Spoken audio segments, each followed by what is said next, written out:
بسم الله والصلاة والسلام على رسول الله. ازيكم حبايبي؟ عاملين ايه؟ يا رب تكونوا بخير دايما. النهارده بقى كده فيديو جديد، يا رب يعجبكم.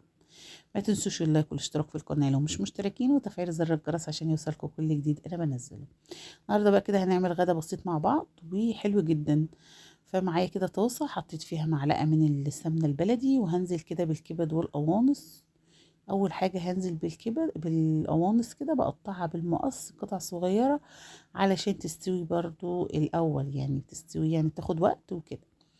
فاديتها كده تشويحه، وطبعا يعني مفروض تكونوا عرفتوا هعمل غدا ايه النهارده. فبعد كده نزلت بالبصله، هديها بقى كده ايه تشويحه مع القوانص كده زي ما انتوا شايفين.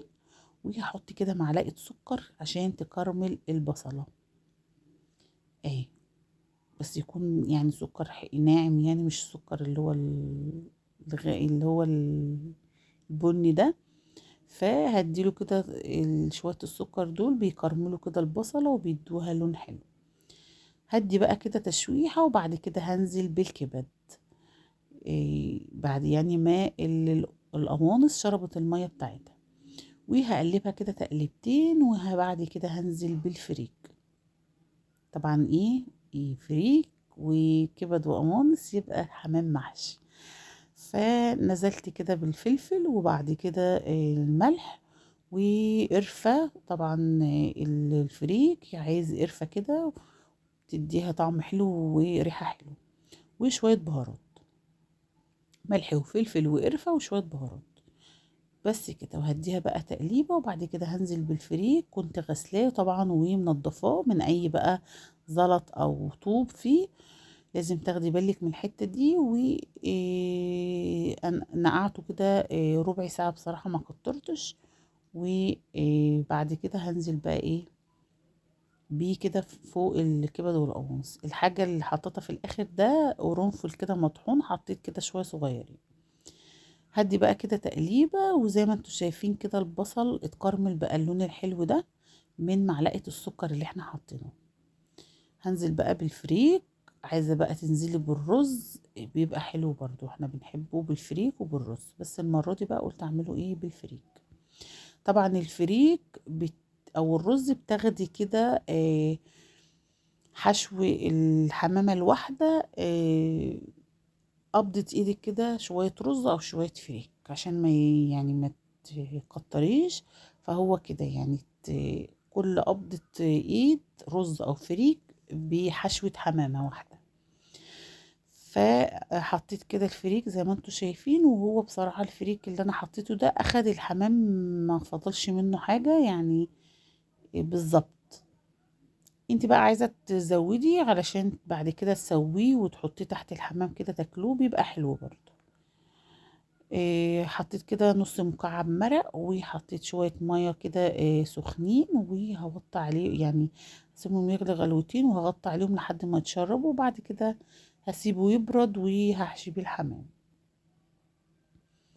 بس كده حاجة بسيطة مفهوش أي افتكاسات بصراحة. والحمام بقى طبعا حلو جدا، واحنا من عشاق الحمام. بس مش كلنا طبعا، عندي ولادي الصبيان مش بياكلوه، فبعمل لهم بقى فراخ جنبه بصراحة. مش بعمل يعني هما ما بياكلوش معانا خالص حمام. بعمل لهم بقى فراخ. لا بياكلوا حمام ولا بياكلوا بط ولا ارانب. فالحاجات دي بصراحة احنا بناكلها انا وبنتي كده وجوزي، وولاد الصبيان مش بياكلوها. بعمل لهم بقى اكل تاني. ف قلت بقى كده هوي كده الفريك، وهبدأ احشي كده معاكم. فقلت احشي بقى كده اول حمامة كده معاكم، وبعد كده هكمل بقى لما الفريك ده يبرد.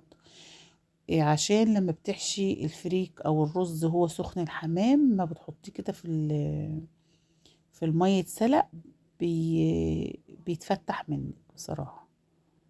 فقلت كده اوريكم اول واحدة. وانا هنا مورقة الحمام زي ما انتوا شايفين كده، ببقى مفرغة الجلد كده بالراحة عن العظم عشان اعرف احشيه. ولازم تبقى واخدة بالك عشان ما يتقطعش منك، لان الجلد بتاعه بيبقى خفيف. وانا قطعت واحدة يعني كده في الاخر بقى، يعني في اخر حاجة قطعت واحدة كده. بس ما قطعتهاش كتير، بس لما نزلت في المية السخنة اتفتحت اكتر يعني. بس الحمد لله يعني اللي هو ايه كله طلع سليم، مفيش حاجة ايه اتقطعت في المية. بس كده بحشي بقى كده يعني مش بكتمه بالفريك، بخليه كده مهوي علشان ما يتقطعش مني كده ويتخرم وايه في المية. بحط له كده حاجة بسيطة وهو بيبقى مستوي كده 80%، والباقي ايه بيستوي كده في المية. خلصت كده الكمية اللي معايا، وكانت إيه وانا بحشي كنت كده بغلي مية، وحطيت بقى كده بصلة وورق لورا حبهان مستكة علشان انا محتاجة الشوربة. فزي ما انتوا شايفين كده اول ما غلت المية حطيت لها بقى التوابل بتاعتها. بس كده وبنزل بقى كده بالحمام واحدة واحدة كده، وأول ما بينزل كده في المية السخنة بيقفل كده الرقبة والبطن بتاعته. فزي ما انتوا شايفين كده بتحطيه كده على ظهره شوية وما تقلبيش فيه كتير علشان ما تقطعيش الجلد بتاعته. كانت آخر واحدة زي ما انتوا شايفين كده، أول ما شافت المية اتفتحت كده اهي. فاحطها كده وهتكون بقى المفتوحة دي من نصيبي، بس الحمد لله. معايا كده حلة وشوية زيت كده ومعلقة سمنة بلدي وبصلة كده مبشورة، اديتها تشويحة. وكان معايا كده صدر فرخة متقطع مكعبات بالعظم بتاعه كده، هديله تشويحة.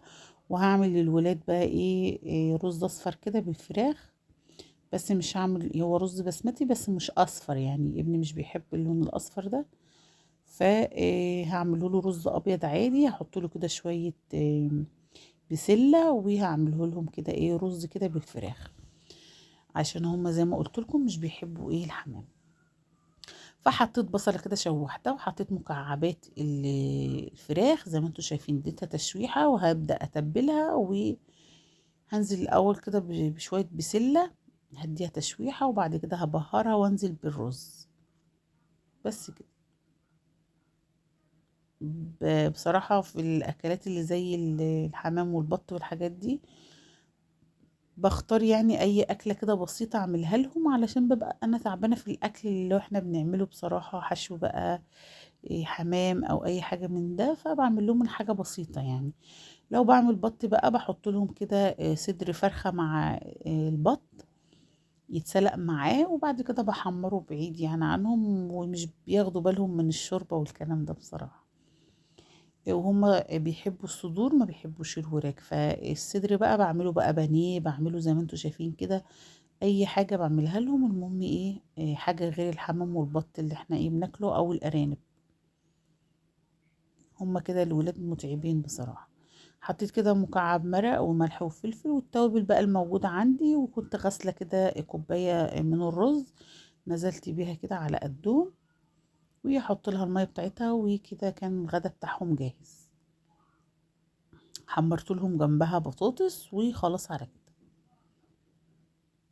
بس كده كله كده في حلة واحدة واستوى على طول، وكان طعمه حلو بصراحة اهو.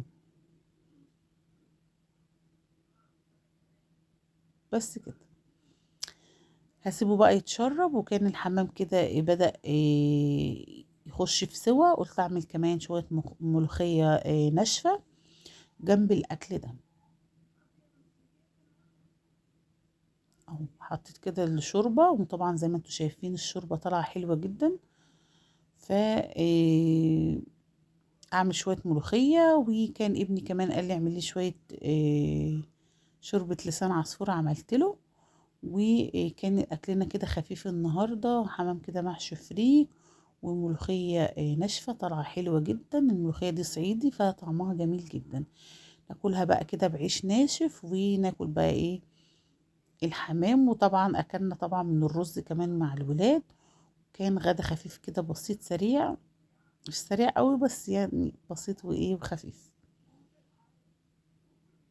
بس كده الملوخية اللي ناشفة حلوة جدا، وبتبقى ريحتها جميلة ما شاء الله.